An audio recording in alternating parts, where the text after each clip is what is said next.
राम राम हरे हरे।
पावन श्री हरिनाम संकीर्तन की श्रील प्रभुपाद की। ओम अज्ञानतिमिरन्धस्य ज्ञानाञ्जनशलाकया चक्षुरुन्मिलितं येन तस्मै श्रीगुरवे नमः। श्रीचैतन्यमनोभीष्टं स्थापितं येन भूतले स्वयं रूप कदा मह्यं ददाति स्वपदान्तिकं। वन्देऽहं श्रीगुरो श्रीयुतापदकमलं श्रीगुरून् वैष्णवांश्च श्रीरूपं साग्रजातं सहगना रघुनाथान्वितं तं सजीवं साद्वैतं सावधूतं परिजनासहितं कृष्णचैतन्यदेवं श्रीराधाकृष्णपादान् सहगना ललिता श्रीविशाखान्वितांश्च। नमो विष्णुपादाय कृष्णपृष्ठाय भूतले श्रीमते भक्तिवेदान्तस्वामिनिति नामिने। नमस्ते सारस्वते देवे गौरवाणी प्रचारिणे निर्विशेष शून्यवादी पाश्चात्यदेशतारिणे। वंशाकल्पतरुभ्यश्च कृपा सिन्धुभ्यैव च पतितानां पावनेभ्यो वैष्णवेभ्यो नमो नमः। हे कृष्ण करुणा सिन्धु दीनबन्धु जगत्पते गोपेश गोपिकाकान्त राधाकान्त नमस्ते। तप्त कांचन गौरांगी राधे वृंदावनेश्वरी वृषभानुसुते देवी प्रणमामि हरिप्रिय। जय श्री कृष्ण चैतन्य प्रभु नित्यानंद श्री अद्वैत गदाधर श्रीवासादि गौर भक्तवृंद। हरे कृष्णा कृष्णा कृष्णा हरे हरे हरे राम राम राम हरे।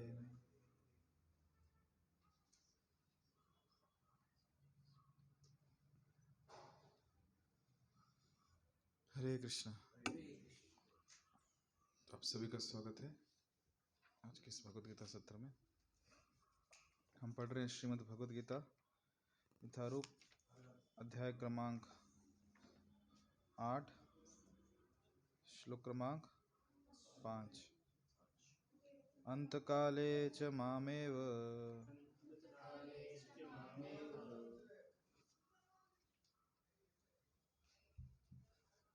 अंतकाले च मामेव स्मरन् मुक्त्वा कलेवरम् यः प्रयाति समद्भावम् याति नास्त्यत्र संशयः। अंतकाले च मामेव स्मरणमुक्त्वा कलेवरम्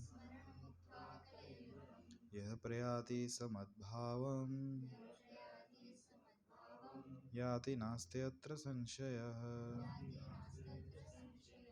अंतकाले च मामेव स्मरणमुक्त्वा कलेवरम् यः प्रयाति समद्भावम् याति नास्त्यत्र संशयः।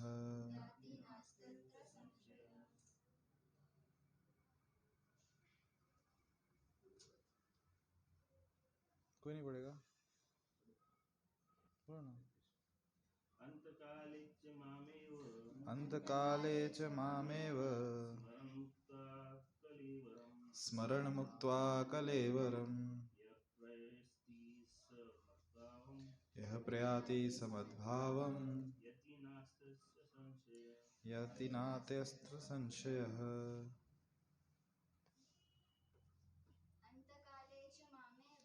अंतकाले च मामेव स्मरणमुक्त्वा कलेवरम् यः प्रयाति समद्भावम् याति नास्त्यत्र संशयः। अंतकाले च मामेव स्मरणमुक्त्वा कलेवरम् यः प्रयाति समद्भावम् याति नास्त्यत्र संशयः।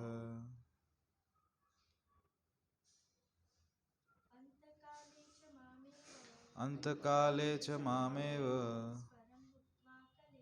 स्मरणमुक्त्वा कलेवरम् यः प्रयाति समद्भावम् याति नास्त्यत्र संशयः।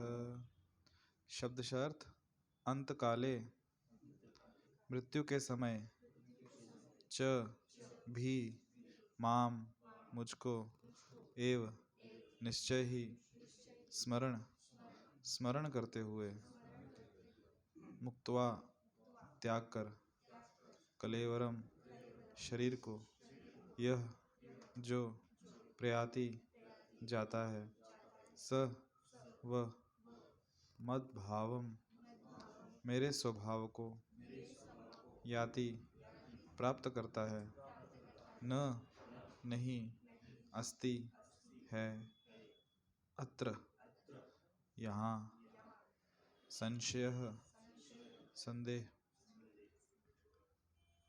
अनुवाद। और जीवन के अंत में जो केवल मेरा स्मरण करते हुए शरीर का त्याग करता है वह तुरंत मेरे स्वभाव को प्राप्त करता है, इसमें रंच मात्र भी संदेह नहीं है। तात्पर्य श्रील प्रभुपाद जी द्वारा इस श्लोक में कृष्ण भावनामृत की महिमा दर्शित की गई है। जो कोई भी कृष्ण भावनामृत में अपना शरीर छोड़ता है वह तुरंत परमेश्वर के दिव्य स्वभाव को प्राप्त होता है। परमेश्वर शुद्ध अति शुद्ध हैं, अतः जो व्यक्ति कृष्ण भावना भावित होता है वह भी शुद्ध अति शुद्ध होता है। स्मरण शब्द महत्वपूर्ण है। श्री कृष्ण का स्मरण अशुद्ध जीव से नहीं हो सकता जिसने भक्ति में रहकर कृष्ण भावनामृत का अभ्यास नहीं किया। अतः मनुष्य को चाहिए कि जीवन के प्रारंभ से ही कृष्ण भावनामृत का अभ्यास करे। यदि जीवन के अंत में सफलता वांछनीय है तो कृष्ण का स्मरण करना अनिवार्य है। अतः मनुष्य को निरंतर हरे कृष्ण कृष्ण कृष्ण हरे हरे, हरे राम राम राम हरे हरे इस महामंत्र का जप करना चाहिए। भगवान चैतन्य ने उपदेश दिया है कि मनुष्य को वृक्ष के समान सहिष्णु होना चाहिए, तरोरिव सहिष्णुना। हरे कृष्ण कृष्ण कृष्ण हरे हरे, हरे राम राम राम हरे हरे का जप करने वाले व्यक्ति को अनेक व्यवधानों का सामना करना पड़ सकता है, तो भी इस महामंत्र का जप करते रहना चाहिए, जिससे जीवन के अंत समय कृष्ण भावनामृत का पूरा पूरा लाभ प्राप्त हो सके। हरे कृष्ण। तो बहुत महत्वपूर्ण श्लोक है आज, सब लोग ध्यान दीजिएगा। पिछली बार क्या चर्चा की थी, कुछ याद आ रहा है किसी को? कुछ याद आ रहा है जो थे? क्या चर्चा हुई थी पिछली बार?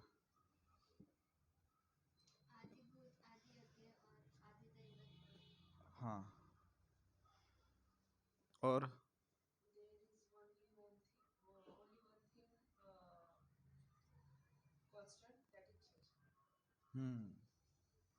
ओके, और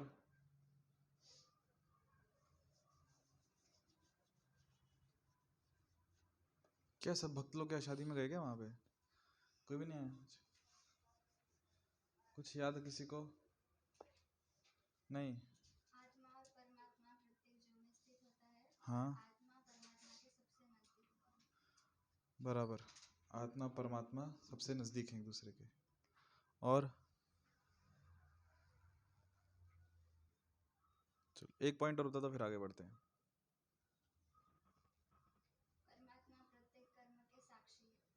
परमात्मा प्रत्येक कर्म के साक्षी हैं। ओके, ठीक है। तो अर्जुन ने जो प्रश्न पूछे थे, कितने प्रश्न पूछे थे?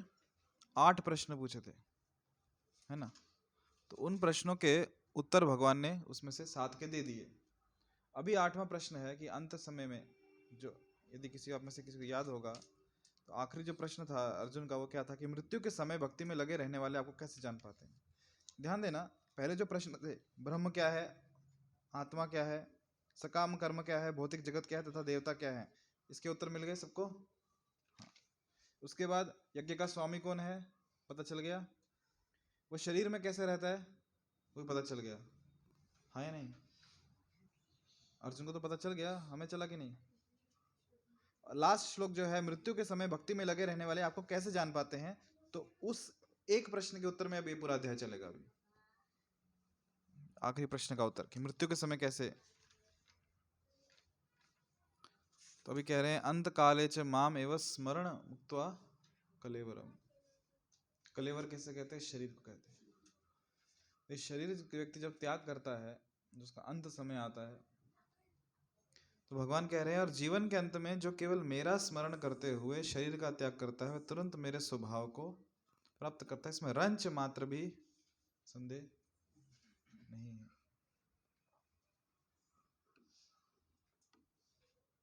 तात्पर्य में श्रील प्रभुपाद जी कह रहे हैं कि इस श्लोक में कृष्ण भावनामृत की महत्ता दर्शित की गई है। महत्ता मतलब महानता। इस श्लोक में किसकी महानता दर्शित की गई है? कृष्ण भावनामृत की। कृष्ण भावनामृत, यदि इस शब्द का क्या अर्थ है कि हमारी जो भावना है वो किस में है? कृष्ण में। कृष्ण भावना अमृत जो है एक मैकेनिकल प्रोसेस नहीं है, है ना, कि रोबोट को सिखा दिया। जैसे आजकल आपने देखा होगा मंदिरों में घंटियां होती हैं, बाजे होते हैं, ड्रम होते हैं, कि जब आरती हुई केवल एक स्विच ऑन करते हैं और धाम धाम धूम धूम ठान करताल सब बजते रहता है, आरती हो रही है। कौन कर रहा है? मशीन कर रही है, नट बोल्ट। या फिर आज रोबोट्स बनाए हैं वैज्ञानिकों ने, जब आरती हो रही है तो कौन कर रहा है? रोबोट आरती कर रहा है भगवान की, बनाए। तो जो रोबोट भगवान की आरती कर रहा है, क्या उससे वो रोबोट भगवत धाम जाएगा? जाएगा क्या? नहीं जाएगा। क्यों नहीं जाएगा? भाव नहीं है, वो कोई है ही नहीं। वो क्या धातु है? धातु है वो, धातु है वो, मेटल, जड़ वस्तु है वो, है ना? तो भावना नहीं है उसमें। तो अगर हम भी वैसे ही करें सेवा बिना भावना के, एक मैकेनिकल प्रोसेस कि बोल दिया है माला करना है तो ठीक है माला करेंगे, कितनी खींचनी है? 16 खींचनी, खींच लेंगे। भक्त दिखे, वो बोलते ना प्रोग्रामिंग फिट कर दिया अंदर, भक्त दिखे तो तुरंत जमीन पे दंडवत प्रणाम। अंदर भावना नहीं है, मन में कितनी भी गालें दो उस व्यक्ति को, ऐसे कोई भक्त होते क्या? ऐसे मुझे पता ना मंदिर आने से पहले क्या करता है, पर नहीं, भक्त ने दिखे दंड। कि ठीक है हमसे भक्त भी है तो भी वो एक बहुत बार मैकेनिकल प्रोसेस रहता है, उसमें भाव नहीं रहता। हाँ बस अभी आदत हो चुकी है, जीव को आदत हो गई है हरे कृष्णा बोलने की, है ना, भक्त दिखे तो आदत हो गई है शरीर को झुकने की, प्रसाद दिखा आदत हो गई है महाप्रसाद गोविंद बोलने की। अच्छा कितने हम सब लोग प्रसाद तो लेते हैं, और प्रसाद से पहले महाप्रसाद प्रार्थना भी बोलते हैं, प्रार्थना बोलते हैं ना, पर उस प्रार्थना में हमें से कितने लोग प्रार्थना करते हैं? बोल तो देते हैं हम सब लोग, तोते की तरह रटी हुई है हम सबको प्रार्थना, पर प्रार्थना करते कितने लोग हैं हमें से कि हाँ सच में जो भगवान आपका जो प्रसाद है, ये जिसका विश्वास नहीं है किसमें, भगवान के नाम में, ब्राह्मण में, वैष्णव में, किसके जिसका पुण्य बहुत कम है ना, उसका विश्वास नहीं है। तो जो पूरी प्रार्थना है कि शरीर जो है, जो इंद्रियां हैं वो जड़ हैं, उसमें जो जीवा है सबसे गई गुजरी है, कितने कृपालु हो कि आप प्रसाद रूप में हमारे समक्ष आए हो, उसका प्रार्थना का अर्थ है भगवान आपने अपना प्रसाद दिया, 100 प्रसाद अन्न दिलो भाई, सही अन्नामृत पाओ, राधा कृष्ण गुणगान, भगवान के गुणगान करते हुए प्रसाद को स्वीकार करो। तो क्या हम प्रार्थना करते हैं क्या? सिर्फ वो मशीन की तरह, मशीन लगा दी, हमने बोल दी, प्रसाद लिया मुंह के अंदर, हो गया? ये सच में प्रार्थना करते हैं प्रसाद के लिए? भगवान के सामने आए हैं, सच में हृदय से प्रार्थना कर रहे हैं, दंडत कर रहे हैं, या फिर है ना सामने किया, खड़े हो गए, मशीन ऑटोमेटेड हो गया पूरा? Same thing happens with Hari नाम, वही नाम जप के साथ, कि नाम जप कैसे कर रहे हैं, मशीन लगा दी वैसे ही कर रहे हैं?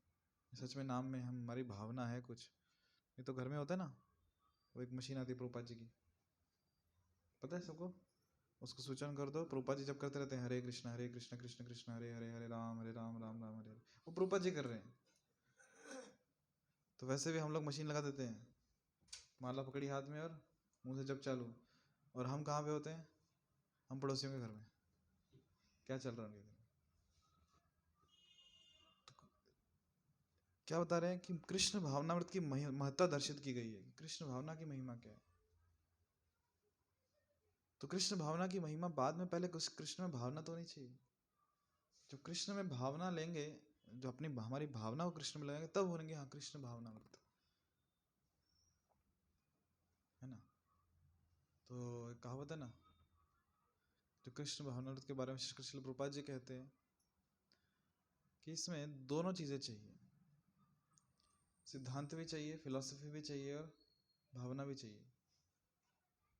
क्योंकि यदि भावना नहीं होगी, सिर्फ फिलॉसफी होगी ना, सिद्धांत होंगे, तो सब सूखा सूखा लगेगा, ड्राई, कुछ रस नहीं आएगा उसमें।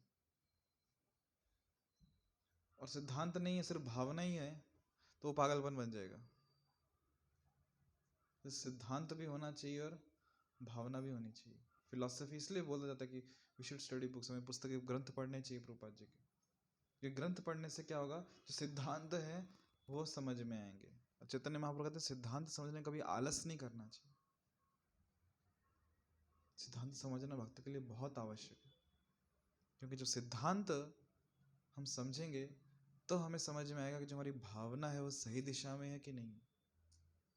नहीं तो बहुत बार जब सिद्धांत नहीं होता तो भावनाओं के प्रभाव में आके, पता नहीं उसको क्या बोलते हैं, उसको एक पर्टिकुलर शब्द है, सेंटिमेंटल हो जाते हैं भावनाओं के आवेश में, बस कृष्ण कृष्ण कृष्ण कृष्ण, या फिर राधा राधा राधा राधा, पर सिद्धांत कुछ नहीं उसमें। हाँ सहज, हाँ ये सहज ही है, सहज में ले लेते हैं फिर भगवान को, केवल भावना है। तो इसलिए भावना भी आवश्यक है और साथ साथ सिद्धांत भी आवश्यक है। तो कृष्ण भावनामृत है ना। तो यहाँ पे प्रभुपाद जी कह रहे हैं कि जो कोई भी कृष्ण भावनामृत में अपना शरीर छोड़ता है तुरंत परमेश्वर के दिव्य स्वभाव को प्राप्त होता है। परमेश्वर शुद्ध अति शुद्ध है, अतः जो व्यक्ति कृष्ण भावना भवित होता है वह भी शुद्ध अति शुद्ध हो जाता है। वर्षा हम सब ने देखी है, बारिश, जो बारिश का पानी होता है ना एकदम शुद्ध होता है, प्योर वाटर। पर जब वो बारिश का पानी धरती पे गिरता है तो फिर उसमें गंदगी आ जाती है, उसमें गंदगी आती है। जब तक वो मिलावट नहीं है तब तक वो शुद्ध है। वैसे जो जीवात्मा है ना, उसको जो मूल स्वरूप है वो क्या है? शुद्ध है। किस स्वरूप में? भगवान के सेवक के स्वरूप में। जीवात्मा क्या है? शुद्ध है। पर जब ये जीवात्मा जो अति शुद्ध है, ये कहाँ पे आता है? इस भौतिक जगत में 3 गुणों के प्रभाव में आ जाता है। 3 गुण कौन कौन से? सत्वगुण, रजोगुण और तमोगुण। ये जीवात्मा जब 3 गुणों के प्रभाव में आ जाता है तो वहां पे गड़बड़ होती है, और इस गंदगी के प्रभाव में आके फिर वो अज्ञान में आ जाता है ना। अभी वो शुद्ध भावना नहीं रही उसमें, और फिर यदि इस अशुद्ध जल को फिर से शुद्ध करना है तो क्या करना पड़ता है? उसको फिल्टर करना पड़ता है। तो ये जो फिल्टर करने का प्रोसेस है ना आत्मा को, कि आत्मा में से जो गंदगी जो 3 गुणों के अधीन आ चुका है, उस प्रोसेस का नाम है कृष्ण भावनामृत, जहां पे हम उसको शुद्ध कर रहे हैं। जैसे हवा शुद्ध है। यदि हवा एक फूलों के बगीचे में से होके जाए तो क्या लेके चलती है? सुगंध, खुशबू। और वही हवा यदि कहीं गटर या नाले से होके जाए तो बदबू आ जाती है। तो वैसे जीवात्मा है, यदि अच्छे लोगों का संग करेंगे, भक्तों का संग करेंगे तो भक्त बनेंगे, हमारा जो मूल स्वरूप है वापस आएगा। और यदि भोगी लोगों का संग करेंगे, कर्मी लोगों का संग करेंगे, तो हम भी वैसे बन जाएंगे। हमें कैसे बनना है ये हमारे ऊपर है।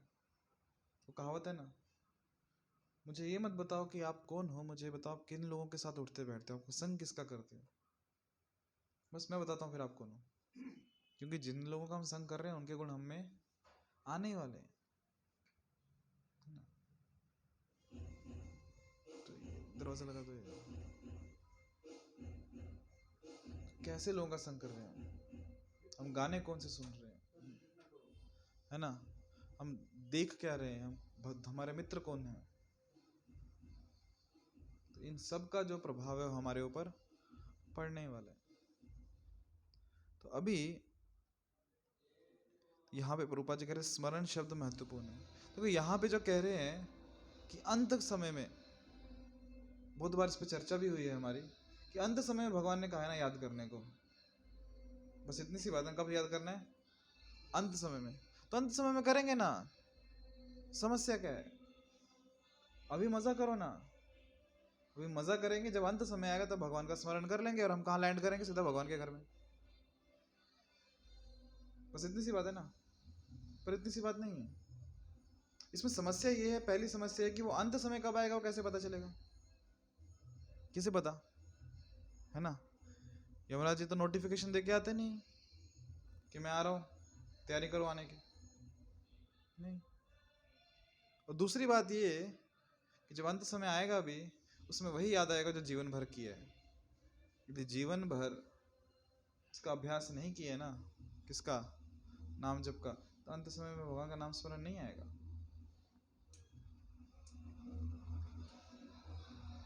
जैसे उदाहरण मैं देता हूँ कि सुबह हम लोग उठते हैं, जब सुबह जब उठते हैं या फिर बीच रात में हमारी नींद खुल गई, या कोई अचानक से कुछ एक खबर मिल गई, तो उस समय क्या हमारी मानसिक स्थिति होती है? भगवान की याद आती है या कुछ और याद आता है? जब बहुत खुश हो गए, बहुत दुखी हो गए, तो किसकी याद आती है? उससे समझ में आ सकता है कि हमारी दशा कैसी है, हमारी सोच क्या है, हमारा क्या चल रहा है दिमाग में। जैसे जब हम सो रहे हैं तो हमारे, जब सो रहे हैं तो स्वप्न कैसे आ रहे हैं, हम सपने में क्या कार्य कर रहे हैं? देखो, जब हम जागृत अवस्था में तो हम जबरदस्ती से अपने इंद्रियों को निग्रह करने का प्रयास करते हैं, जबरदस्ती, क्योंकि 4 लोग देख रहे हैं तो हम चाह के भी कुछ गलत काम करना तो नहीं करते। पर जब हम सो रहे हैं, हम सपने में हैं, हरे कृष्ण, जब हम सो रहे हैं, स्वप्नावस्था में है, तब तो हमको कोई देख रहा है क्या? नहीं देख रहा। तो हम कुछ भी कर सकते हैं ना उसका दंड मिलने वाला है। So everything is allowed in dreams. सपने में सब कुछ करना अलाउड है। हमने वहां चोरी भी कर ली ना, कोई पाप नहीं लगता। बराबर है ना? तो वहां पे हम क्या कर रहे हैं? जहां पे हमें कोई नहीं देख रहा, वहां पे हम क्या कर रहे हैं? जहां पे हम जो भी कार्य करें उसका फल नहीं मिलने वाला, वो काम करेंगे हम जहां सच में हमारी भावना है। अभी हम समाज में रह रहे हैं तो हमको बहुत सारी चीजें ना चाहते हुए भी करते हैं और बहुत सारी चीजें चाहते हुए भी नहीं कर पाते, क्यों? समाज की वेड़ियों से बंधे हुए हैं। मन में इच्छा तो बहुत है, या फिर बुधवार तबियत साथ नहीं देती, नहीं कर सकते, है ना? जवान है तो भाग के जा सकते हैं, बूढ़े हो गए तो नहीं भाग सकते, है ना? बड़े हैं तो कुछ भी कर सकते हैं, छोटे तो लोग करने नहीं देते, और इच्छाएं तो हैं। तो जब हम, हाँ, तो प्रश्न बात चल रही थी कि जब कोई हमें नहीं देख रहा उस समय हमारी क्या भावना है, उस समय क्या करने का मन करता है, उससे समझने का हमारी भावना क्या है। जैसे उदाहरण सपनावस्था, स्वप्न में क्या देख रहे हैं हम, स्वप्न में क्या कर रहे हैं, वही करेंगे जो दिन भर में हमारी भावना रहेगी, है ना? 6 घंटे सोते हम, 7-8 घंटे, चलो, तो बाकी के जो 14 घंटे हैं, 16 घंटे हैं, उस समय हमने जो किया है स्वप्न वही करने वाले हैं, जो समय भावना रही है स्वप्न में वही करने वाले। जैसे जो लोग जॉब करते हैं वो दिन भर सोच रहे थे बॉस को ना एक बार मार ही देते, काम खत्म करते हैं इसका, बहुत सुनाता है, सपने में वही देखते हैं बॉस को। नहीं, ये सच है। अमेरिका में स्टडी है, मैं फिगर उसका बोल रहा हूँ कि लगभग 1/3 या 1/4 कुछ तो ऐसे लोग हैं जो हर रोज यही सपना देखते हैं कि अपने बॉस का मर्डर कर दिया उन्होंने, क्योंकि बहुत सुनाता है, वो सबके सामने सुनाता है। क्यों सपना वो क्यों देखा? दिन भर भावना वही थी ना। तो वैसे ही जीवन भर हम क्या कर रहे हैं, वही भावना मृत्यु के समय रहेगी, और हम उस समय वही काम करने वाले, वही सोचने वाले। अच्छा, हम में से हर लोग रात को सोते हैं, हाथ खड़ा करने की जरूरत नहीं, बताने की जरूरत नहीं, अब सब अपना अपना एग्जामिन कर लो, अपनी अपनी परीक्षा स्वयं ले लो। हम में से कितने भक्त हैं जो रात में जब सोते हैं तो सपने में भी कृष्ण कथा कर रहे हैं, या नाम जप कर रहे हैं, या कृष्ण चर्चा कर रहे हैं, या सेवा कर रहे हैं? वो मैं नहीं पूछूंगा, अभी सबको अपना अपना पता है कौन कितने पानी में है, किसकी भावना कहाँ पे है। तो भी आपको भी समझ में आ सकता है कि जब मृत्यु आएगी तो उस समय हमारी भावना कहाँ रहेगी, भगवान के नाम में रहेगी, ऐसे संसार में रहेगी कि वो दाल चढ़ाई थी, किसी ने गैस बंद किया कि नहीं किया, दुकान पे कौन बैठा है, सब तो ऊपर ही है ना? इस महीने का ईएमआई भरा कि नहीं भरा, है ना? लोन तो ले लिया है, हमारी भावना कहाँ पे है?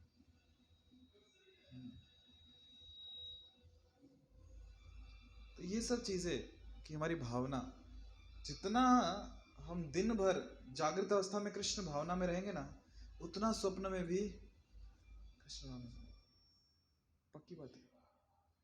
हम लोग नांदेड़ गए थे, दिसंबर महीना था, बस पार्टी, बुक डिस्ट्रीब्यूशन, एक में 15 दिन, 2 हफ्ते, 3 हफ्ते, 4 हफ्ते, जैसे संभव हो, वापस आना ही नहीं, जब तक पुस्तकें खत्म नहीं होती, ग्रंथ भगवद गीता खत्म नहीं होते, वापस ही नहीं आना।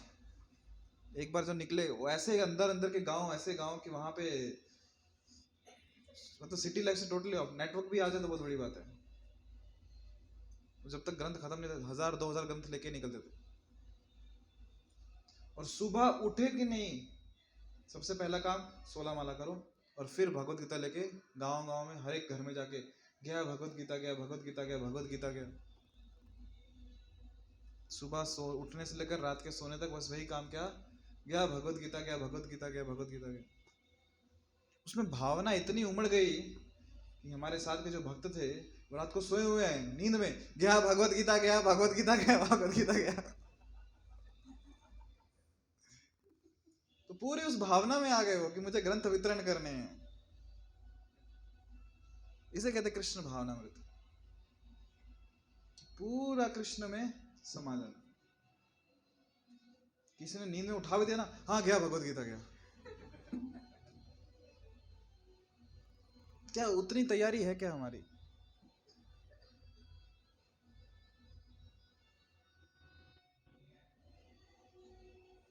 कि कोई नींद में भी उठा दे और हम हरे कृष्णा बोल रहे हैं।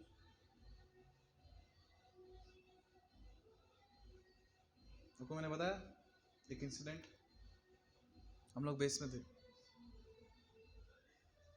स्टूडेंट्स लाइफ में, इंजीनियरिंग के डेज में सब नाम जप करते थे, सब करते ही बेस में।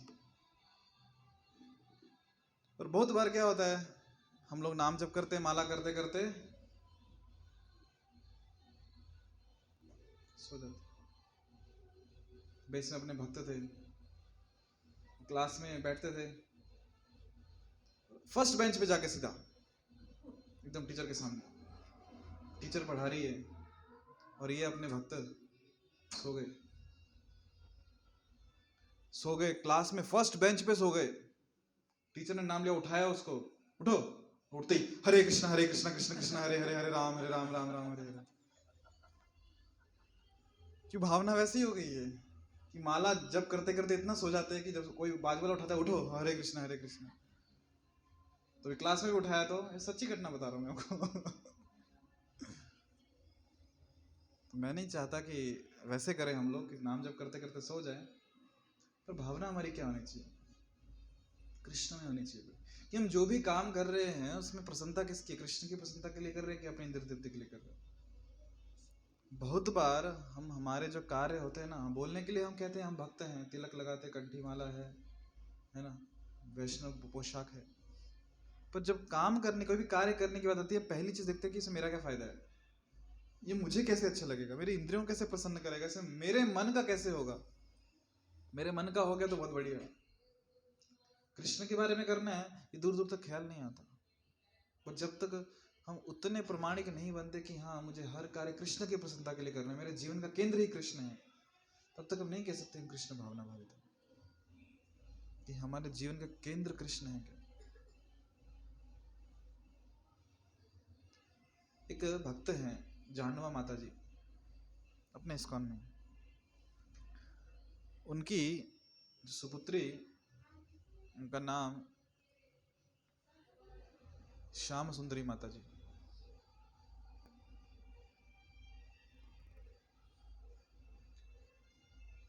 को जो माता पिता है ना, माताएं अपने बच्चों को अपने दूध से पोषण देती, उनकी रक्षा करते, उसमें लाड़ प्यार दिखाते, पर मुख्यतः जो पोषण ना उनको भक्ति का भी देना चाहिए, बच्चों को उन्हें कृष्ण देने चाहिए कि उनके जीवन का केंद्र कृष्ण बन जाए। तो वैसे ही ये जो माता जी थे, स्टूडेंट लाइफ, विद्यार्थी थे और पूरा कृष्ण भावना में थे। जब प्रवचन हो रहा है तो प्रॉपर नोट्स निकालना कि लेक्चर में क्या, एक एक चीज का नोट्स निकालना, फिर घर जाके उसको पढ़ना कि आज क्या सुना कथा में। जब 16 माला नाम जप करते थे, एकदम प्रमाणिकता से श्रवण करते, ध्यान पूर्वक श्रवण करते थे।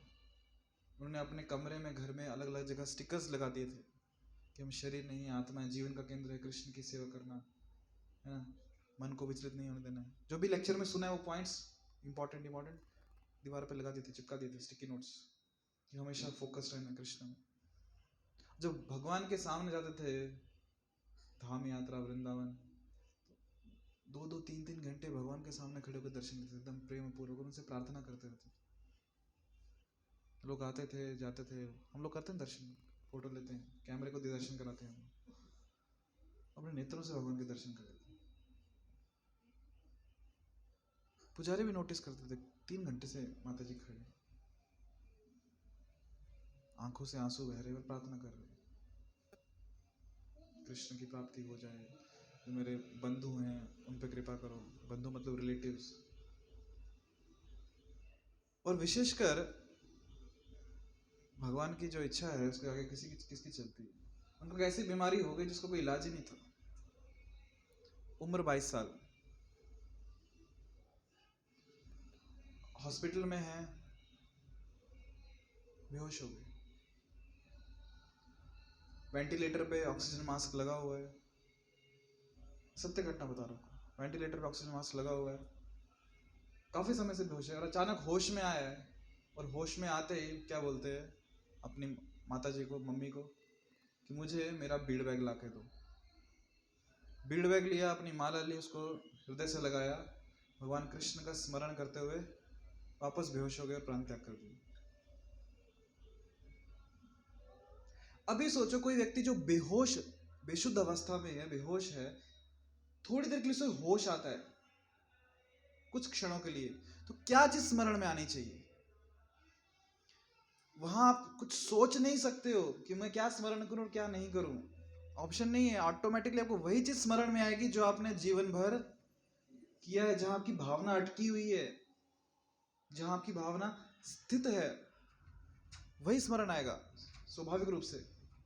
क्योंकि जीवन भर कृष्ण भावना को इतना प्रमाणिकता से, इतना सीरियसली लिए ना, तो जब वो समय आया कि आखिरी समय है, स्वाभाविक रूप से भावना वहीं पे आई कि मुझे मेरा माला चाहिए, बीड़ बैग चाहिए, कृष्ण का स्मरण करना। स्वाभाविक रूप से हम कृष्ण को फंसा नहीं सकते, कृष्ण सब जानते हैं। यदि जीवन और भावना नहीं है ना, तो नहीं आते कृष्ण स्मरण। एक माता जी, उनका एक्सीडेंट हो गया, कार एक्सीडेंट। जो आगे पीछे लोग थे, उन्होंने एम्बुलेंस बुलाया, माता जी को कार से बाहर निकाला, और एम्बुलेंस में जब स्ट्रेचर पे डाल के एम्बुलेंस में लेके जा रहे, तो माता जी क्या बोल रही बाकी लोगों को, मतलब दुखी नहीं है, परेशान नहीं है, पैनिक स्टेट में नहीं है, हाँ एक्सीडेंट हो गया नहीं, कुछ नहीं, रिलैक्स टोटल। और जो लोग उनको लेके जा रहे हैं एम्बुलेंस, उनको बोल रहे मेरा बीड बैग देना। वो क्या होता है?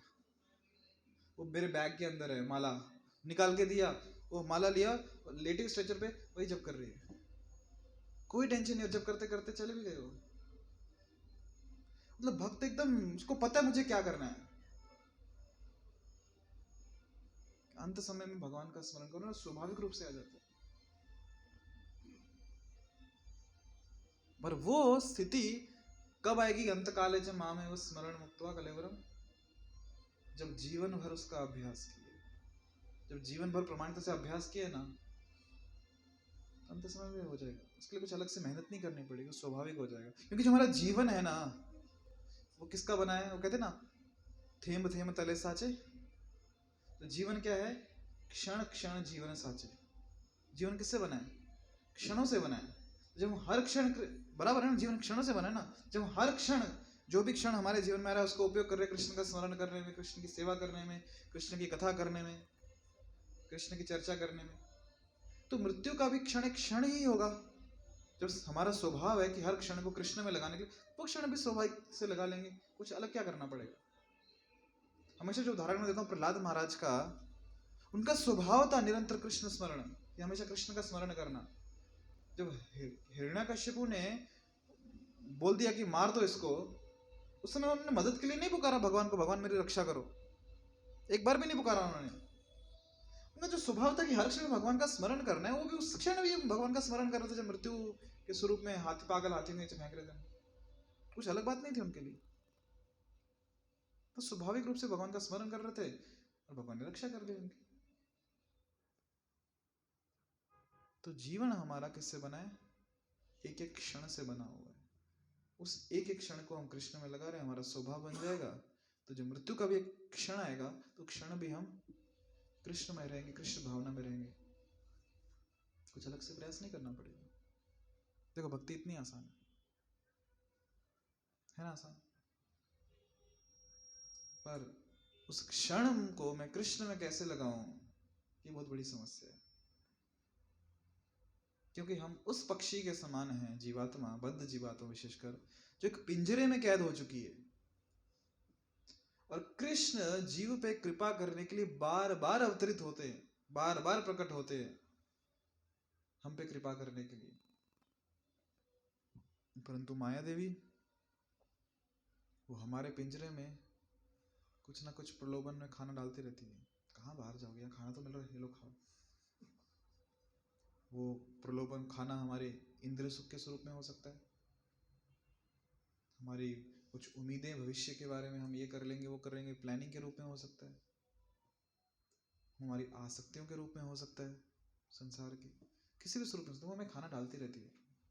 और हम उस खाने में इतने व्यस्त रहते हैं ना, कि जब भगवान आते हैं, चलो बाहर चलते हैं, नहीं रुको रुको, ये आखिरी नहीं वाला, ये खाने दो, फिर आते हैं, खाते खाते उठाते नहीं किसी को, इतना खाने दो फिर चलते हैं, बस मेरा ये हो जाए, बस वो हो जाए, फिर करेंगे, नाम जब करेंगे ना, 16 माला ही करने ना, दिन भर पड़ा हुआ है, ये काम निपटा लेते फिर करेंगे ना रात को आराम से।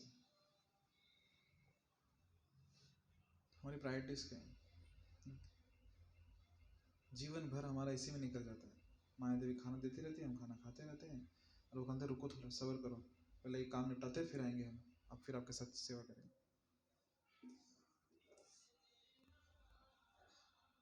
तो कैसे होगा फिर? और कलयुग में विशेषकर भगवान नाम के स्वरूप में आए हैं। कली काले नाम रूपे कृष्ण अवतार, नाम हईते है सर्व जगत निस्तार। है ना, कल युग केवल नाम आधार, सुमिर सुमिर नर त्रही पार। कलयुग में नाम की जितनी महिमा गाई जाए कम है, और शास्त्रों में बहुत महिमा दी है ना?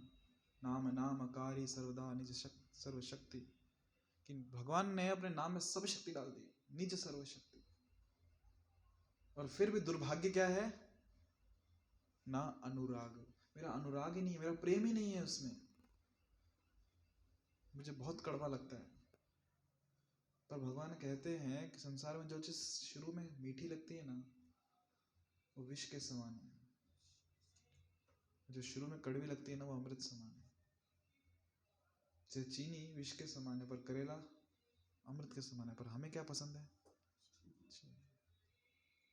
जो इंद्रिय सुख है ना, भगवान कहते हैं ना तेषु रमते बुधा अंतवंत, क्या है कि जो बुद्धिमान व्यक्ति हैं वो रमण नहीं करते इसमें, किसमें? इंद्रिय सुख में, क्योंकि जानते हैं ये दुखों का कारण है। जो संसार के सुख हैं अंततः दुखों का कारण बनते, इसलिए बुद्धिमान व्यक्ति कभी उसमें रमता नहीं। तो अभी भगवान जो नाम स्वरूप में आए हैं, पर दुर्भाग्य देखिए कि भगवान समक्ष खड़े हैं नाम के स्वरूप में, पर हमारा कुछ आसक्ति नहीं है नाम में, हमारा कुछ अनुराग ही नहीं, कुछ प्रेम ही नहीं उस नाम में। तो कैसे स्वीकार करेंगे भगवान को? भगवान आना चाहते हैं, पिंजरा खोलना चाहते हैं, पर हमारी आसक्ति नहीं है। 84 लाख योनियां हैं, उसमें से भी जो ये 80 लाख जो निचली योनियां है, वहां से हम सब जाके आए हैं। अभी जो अवसर है ना, मतलब पिंजरा भगवान ने खोल दिया। मनुष्य देह मतलब भगवान ने पिंजरा खोल दिया है कि उड़ जा पक्षी, उड़ जा, यही मौका है, उड़ जा। पर नहीं, हमारे पास समय नहीं है। क्यों? मुझे भोजन करना है। अभी इतना जो प्लेट में है वो तो खा के जाएं, उसके बाद फिर करेंगे बाकी चीजें। इतना अच्छा अवसर है।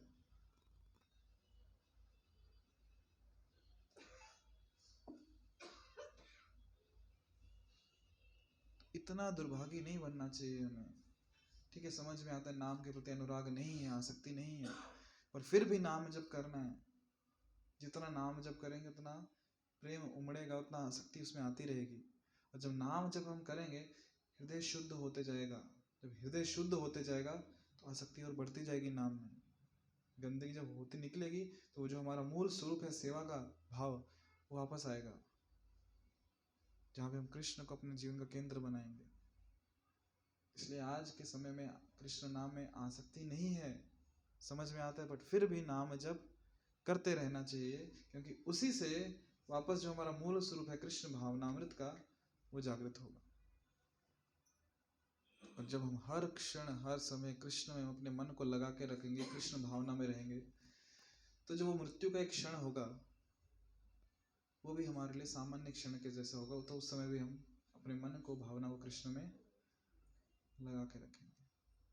इसलिए कभी नहीं सोचना चाहिए कि अभी हम ये काम कर लेते हैं, भक्त तो हम हैं ही, शाम को कृष्ण में मन लगाएंगे, संध्या के समय, या सुबह सुबह कृष्ण में मन लगाएंगे। नहीं, मृत्यु टाइम देख के नहीं आएगी कि सुबह का समय या शाम का समय, कभी भी आती है। हम सोए हुए हैं और नींद में आ गई तो फिर क्या करेंगे? अरे रुको रुको, उठो, मेरे 16 माला बाकी है, फिर आना। नहीं, उनका जब मूड होगा तब आएंगे, जैसे हमारे कर्म होंगे वैसे आएंगे। तो क्यों रिस्क लें कि नींद में कृष्ण आ गए तो, या कृष्ण मृत्यु स्वरूप में आ गए तो दिन हमारा ऐसा होना चाहिए कि स्वप्न में सोते हुए भी हम कृष्ण भावना में रहने चाहिए। ठीक है, सपना हमारे कंट्रोल में नहीं है, कम से कम दिन का समय जागृत अवस्था तो हमारे नियंत्रण में, वहां तो कृष्ण का स्मरण कर सकते हैं। हरिनाम कुछ भोजन बना रहे हैं तो कीर्तन लगा दिया, कीर्तन सुनते सुनते, लेक्चर लगा दिया, प्रवचन गीता का कथा भागवत कथा सुनते हुए। कहीं ना कहीं से मन जो है कृष्ण में लगे रहे, कृष्ण के बारे में सुनते रहे सुनते रहे सुनते रहे। और जब हम कृष्ण के बारे में सुनते रहेंगे तो क्या होगा, अपने आप वो अनुराग प्रकट होगा। जब अनुराग प्रकट हो जाएगा तो फिर हमारे लिए बहुत आसान हो जाएगा कृष्ण का स्मरण करना। फिर अपने आप कृष्ण का स्मरण, हम खुद से चाहेंगे कृष्ण का स्मरण करें। फिर कृष्ण का स्मरण किए बिना रहा नहीं जाएगा। क्यों? अभी प्रेम हो गया है। सबसे सरल तरीका कृष्ण का स्मरण करने का प्रभुपाद जी बताते हैं, महामंत्र का जप। हरे कृष्णा कृष्णा कृष्णा हरे हरे, हरे राम राम राम हरे हरे। तो आप सब सदा जपते रहिए हरे कृष्ण महामंत्र का जप कीजिए और अपनी भावना को कृष्ण में लगा के रखिए। इसको मैकेनिकल प्रोसेस मत होने दीजिए। जब नाम जप कर रहे हैं इससे अपने मन को भी लगाइए। ठीक है? हरे कृष्ण। तो यहाँ रुके। कुछ प्रश्न किसी का? कोई प्रश्न नहीं? कुछ कहना किसी को? कुछ नहीं कहना। ठीक है, तो यहाँ रुकते हैं हम लोग। अभी नाम जप करेंगे। तो नाम जप करने से पहले एक महत्वपूर्ण अनाउंसमेंट ऐसी है कि अगले नहीं, इसी रविवार को एक विशेष महोत्सव है। और महोत्सव क्या है? रथ यात्रा। इस संडे को, मतलब परसों क्या है, रथ यात्रा है। सिटी में औरंगपुरा से रथ यात्रा निकलेगी। अच्छा, औरंगपुरा में नहीं है? हाँ वही औरंगपुरा वाला एरिया, संस्थान गणपति गांधी पुतला। हाँ वही गांधी पुतला राजा बाजार में है ना वो, औरंगपुरा का एरिया। अच्छा, अलग अलग है क्या? चलो ठीक है। मुझे पता नहीं उस एरिया का। तो नहीं, बहुत सारी चीजें जो मुझे नहीं पता होती है। गांधी पुतला राजा बाजार, राज क्लास स्टोर के सामने से। तो वहां से रथ यात्रा निकलेगी, आरंभ होगी। दोपहर को 2:30 बजे रथ यात्रा आरंभ होगी। तो आप सब आइए। परसों 19 तारीख है, दोपहर को 2:30 बजे रथ यात्रा में भाग लीजिए। रथ यात्रा संपन्न होगी संध्या 6:30 बजे समर्थ नगर के राम मंदिर में, है ना? तो वहां पे आइए आप सब लोग। पर आपको 2:30 बजे नहीं आना है, आपको जल्दी आना है। सेवा भी करनी है ना? बहुत सारी सेवाएं रहेंगी। आइए 1 बजे 2 बजे तक रंगोली निकालिए, रथ को डेकोरेट कीजिए, है ना? तो आप सबका स्वागत है रथ यात्रा में। हरे कृष्णा। तो कौन कौन आ रहा है रथ यात्रा में?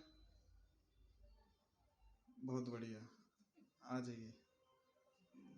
तो संडे को आपके जो जो प्रोग्राम आपने बनाए हैं, यहाँ जाना है वहाँ जाना है, ये फंक्शन है वो फंक्शन है, ये प्रोग्राम है वो प्रोग्राम है, सबको छुट्टी दो, कैंसिल करो और सब लोग आ जाओ। कहाँ पे? गांधी जी के पास रथ यात्रा के लिए। ठीक है? तो रविवार को परसों के दिन 1:30 2 2:30 बजे आप आ जाओ। कृष्ण बलराम गौरनिताएं हैं वहाँ पे। हम रथ खींचेंगे, कीर्तन करेंगे, नृत्य करेंगे और रथ यात्रा में भाग लेंगे। हरे कृष्ण। कुछ प्रोग्राम नहीं बनाया ना किसी ने संडे का? बनाया तो कैंसिल कर दो। क्या हुआ, इतना हंस रहे हो? लगता है कुछ बनाया आपने। ठीक है, तो अभी अपना आप लोग नाम जप करो, कीर्तन करो। प्रभु जी नाम जप करो, कीर्तन करो। चलता। हरे कृष्ण।